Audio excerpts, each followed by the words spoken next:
Always trust. We ask the questions. What is needed in the world?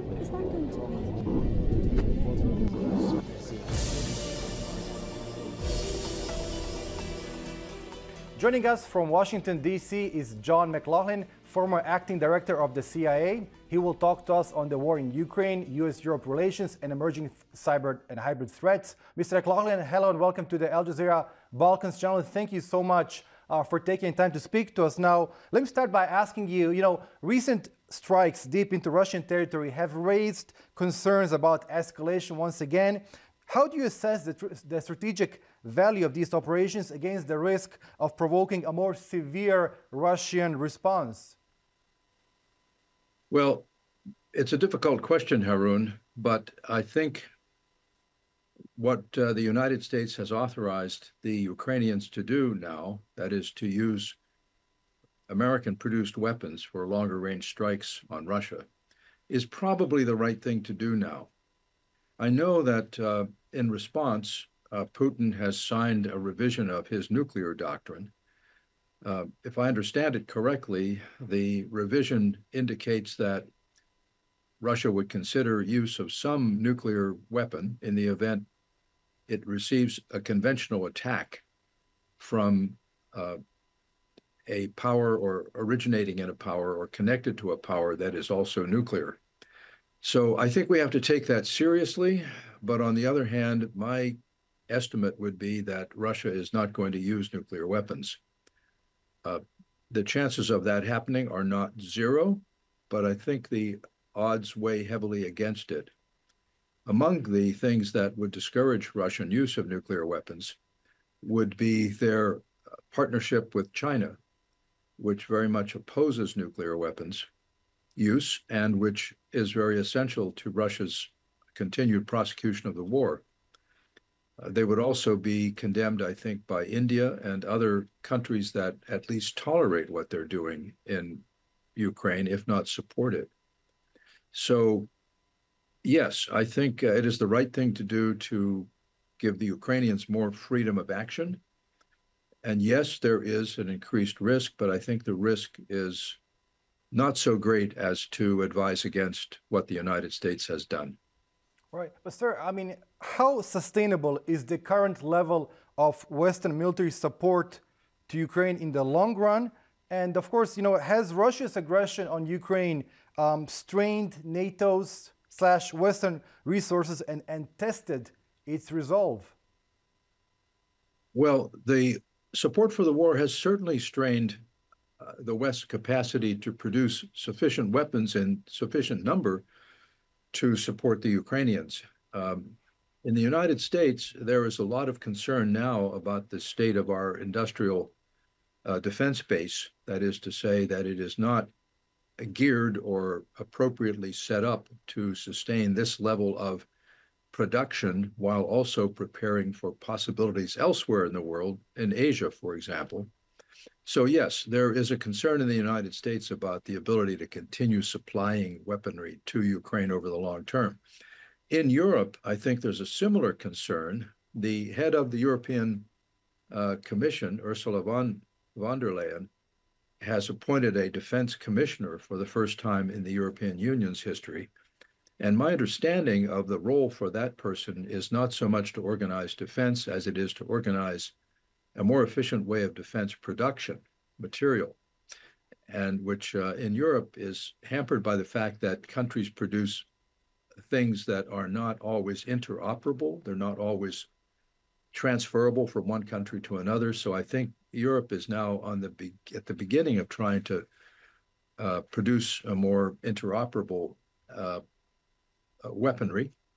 And now your basic question is how sustainable is this? Yeah. It's sustainable insofar as the United States and Europe remain heavily committed to it. We have to remember, too, there are problems on the Russian side. So when we talk about sustainability, it's not a one-dimensional or one-way question. On the Russian side, they have taken overall numbers are always debatable, but at least 200,000 killed and in total, adding casualties in, about 600,000 casualties to include the 200,000 who are killed.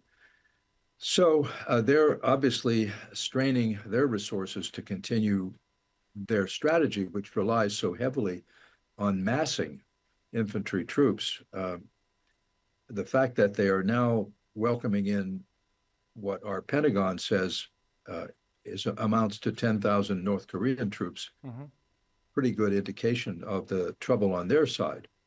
So sustainability has to be weighed against both ends. Now, in the United States, of course, we're in the midst of a transfer of power to a new administration, which on the surface, at least, given what they say publicly, appears less committed to a sustained defense of Ukraine and a sustained provision of military equipment. We don't know that that's true yet, but that's the starting point. So we'll have to find out if they intend to slow this down or to keep it up while also pushing for negotiations. And on the European side, Europeans I talked to remain heavily concerned, but deeply concerned, that if Putin prevails in Ukraine, some portion of Europe will then come under Russian provocation, if not attack, but an attempt by Russia to, erode some part of Europe as well. Now, do you see that as a realistic scenario? I mean, most analysts will more often than not point to the Baltics and to the Balkans. Yes, certainly the Baltics, and particularly those portions of the Baltics that have heavily Russian-speaking populations, such as Estonia and Latvia. I think everyone knows that the northeast corner of Estonia is very heavily Russian-speaking. From what I understand, there's not a lot of sympathy within the Baltic nations for a closer relationship with Russia, even among the Russian-speaking population. The last time I asked a Baltics official about that, the answer was, well, we have a lot of Russian-speaking people, but they don't want to go there. They're happy here. It's a much better place. In the Balkans, I know that Russia, now here I'm less informed in the Balkans, but my understanding is that, of course, the Russians have consider Serbia in particular to be part of the larger Slavic community, and I suppose Bulgaria as well. So I will not be surprised to learn that they are building relationships and trying to establish some kind of foothold there, looking to the future and at least trying to weaken support for NATO in the Balkans. And, that's what I would expect from them. So across Europe, from the Balkans to the Baltics and to the frontline states like Poland and the Czech Republic, I think there's a deep, and the Scandinavians, Finland, Sweden, and so forth, Denmark, I think there is a deep commitment to defend against Russian incursions and by logic as well, then, to support Ukraine. The big question is whether they can sustain that at significant levels if the United States is not as fully committed to the effort as it has been up till now. And that is something we will not know until the new Trump administration takes office and reveals its policy in full. Now, you briefly touched upon the presence of North Korean troops. I wanted to go back then and ask you, with North Korean troops joining the conflict on Russia's side, how might their involvement impact the geopolitical landscape and the West's approach to supporting Ukraine? Do you see this as resulting in South Korea playing a more prominent role in supporting Ukraine? Are we witnessing the formation of global alliances prior to a major global conflict? I think we have to consider that as a danger at this point, because the way I assess the situation is when you examine events over the last,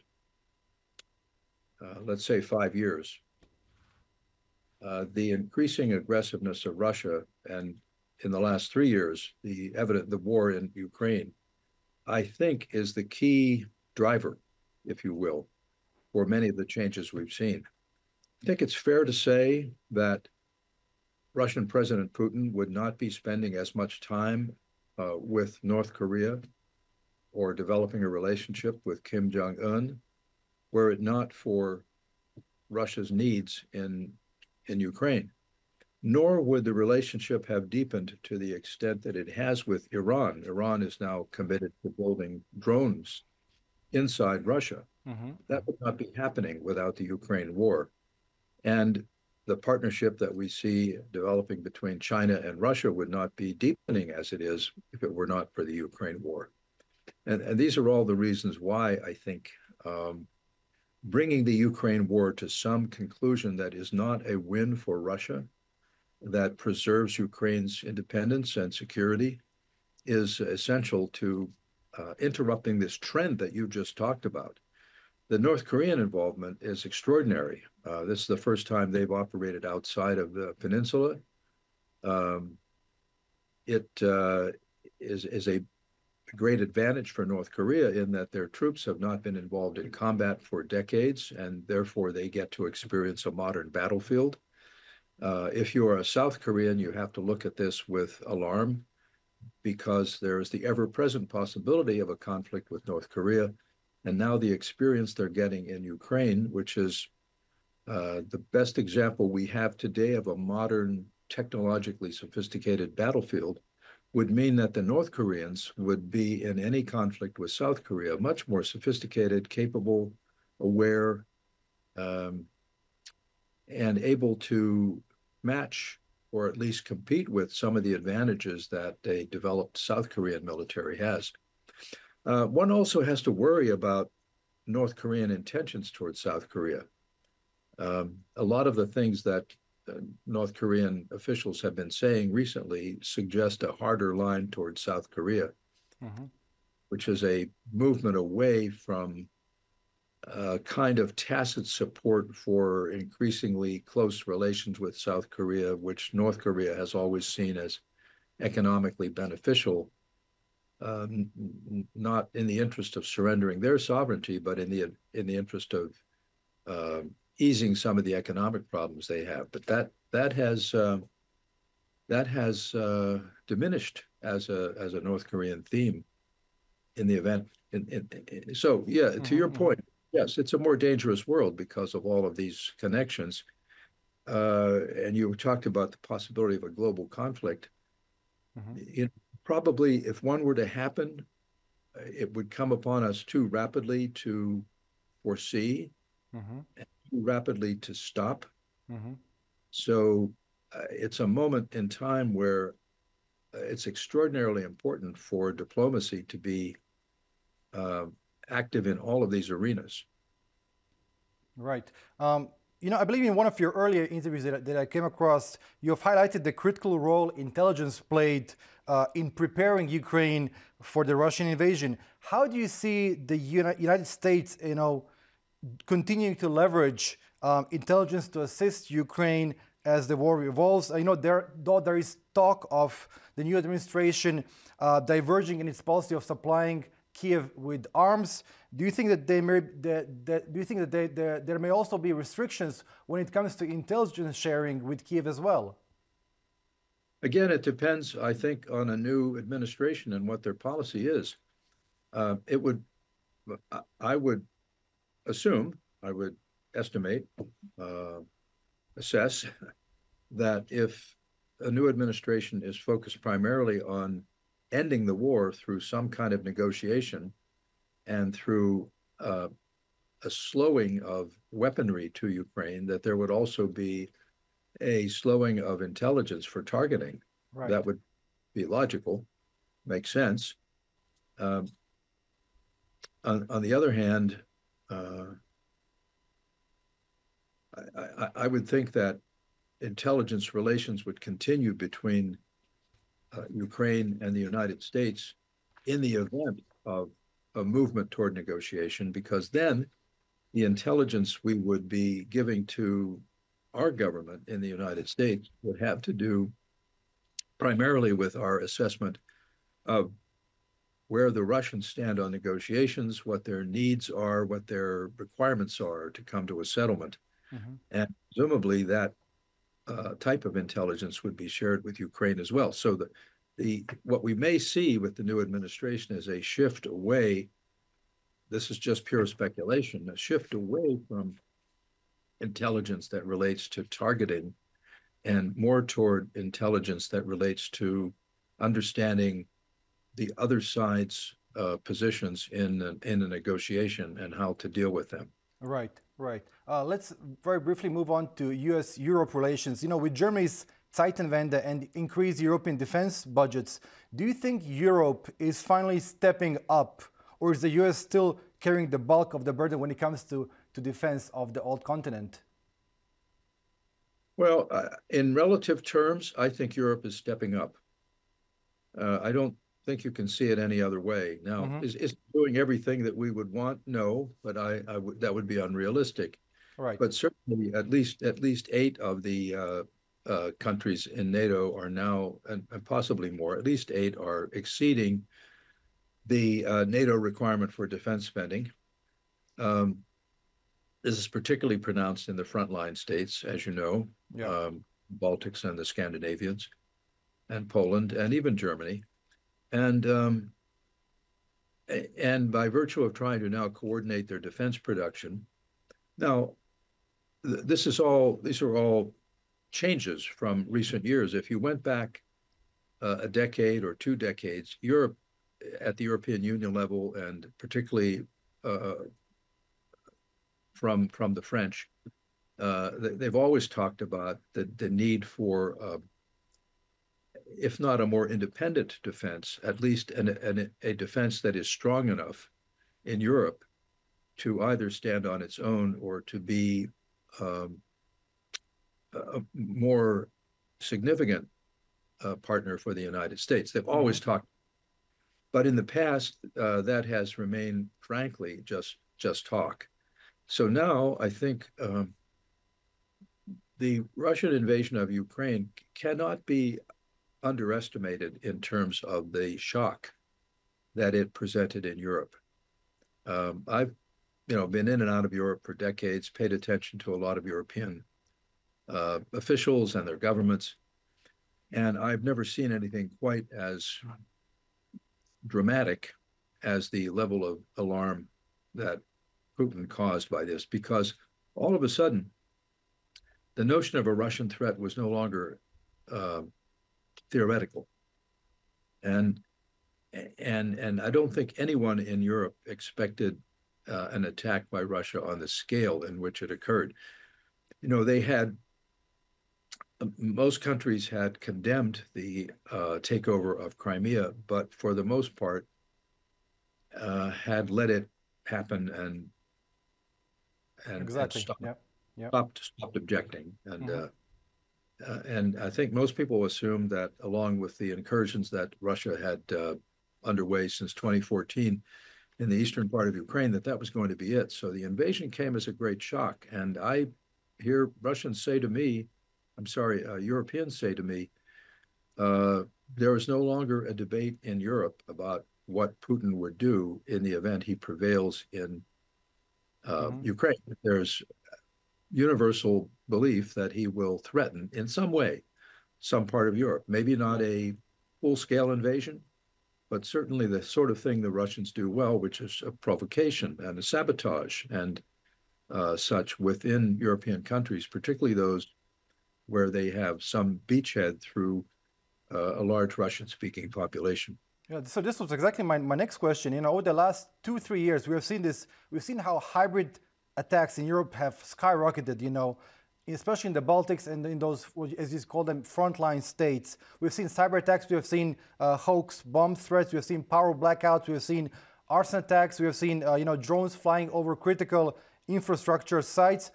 Do you see all these as being part of the Kremlin's playbook?